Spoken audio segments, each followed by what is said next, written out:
היינו שבורים, המומים, כואבים, החלפנו מבט, השפלנו עיניים, אחר כך זעמנו, נשפנו, רשפנו, התחלנו לחרוק, לחשוף שיניים, רצינו לשאול, לנסות להבין, ולא ידענו נפשנו.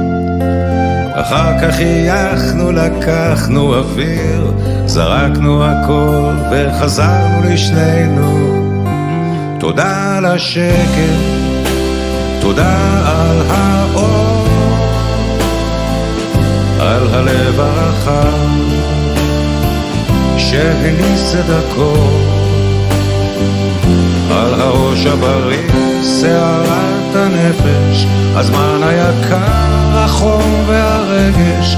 תודה על הרוח, התמימות הפשוטה, על ליטוף החיבוק, המילה הטובה, על הכל בו נשמת האדם המוסר.